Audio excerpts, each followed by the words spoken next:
शिवपुर नगर में शिव नाम का एक सेठ रहता था। यूं तो उसके नाम में ही भगवान का नाम था, पर वो कभी ईश्वर में यकीन नहीं करता था।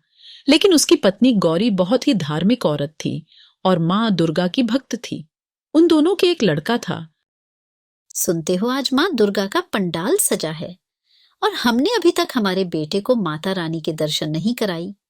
आज शाम हम दर्शन करने चलेंगे। मैं तुम्हें कितनी बार कहा है, मुझे अपने पूजा पाठ के काम से दूर रखा करो। मुझे कहीं नहीं जाना है। आपको नहीं जाना तो क्या, आप मुझे तो ले जाइए। ठीक है, शाम को ले जाएंगे। शिव फिर गुस्सा करते हुए मंदिर लेकर जाता है। गौरी, मुझे पास में कुछ काम है तो तुम ऐसा करो, दर्शन करके आ जाओ। अरे मैं मुन्ने को तो साथ मत ले जाऊं, वह मेरे साथ ही रहेगा। गौरी उदास मन से मंदिर में प्रवेश करती है और माँ दुर्गा को प्रणाम करते हुए कहती है, हाँ, मुझे क्षमा कर दीजिए, मैं कुछ भी कर लूं। मेरे पति के मन में आपके प्रति आस्था नहीं जगा पाई।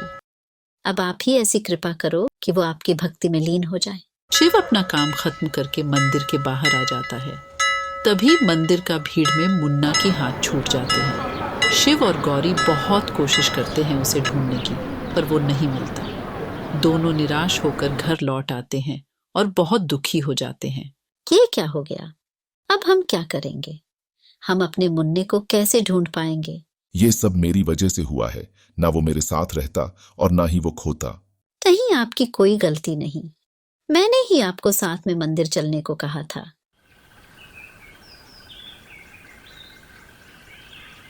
अगले दिन सुबह सुबह गौरी माँ दुर्गा की मूर्ति के सामने बैठकर रोने लगती है और कहती है, हे माँ, हमसे जो भी भूल हुई है उसे क्षमा कर दो।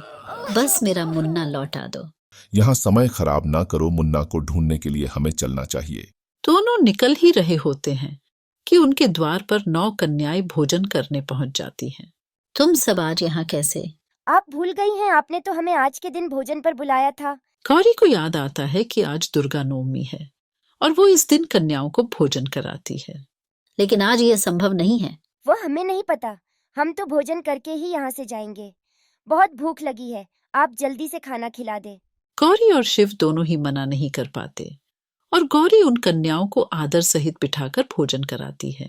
हम तो सिर्फ कन्याएं हैं, एक बालक भी तो चाहिए साथ में भोजन करने के लिए। पर बालक नहीं है अभी। क्यों, आपका तो एक बेटा है ना। ये बात सुनकर गौरी और शिव दोनों ही रोने लगते हैं।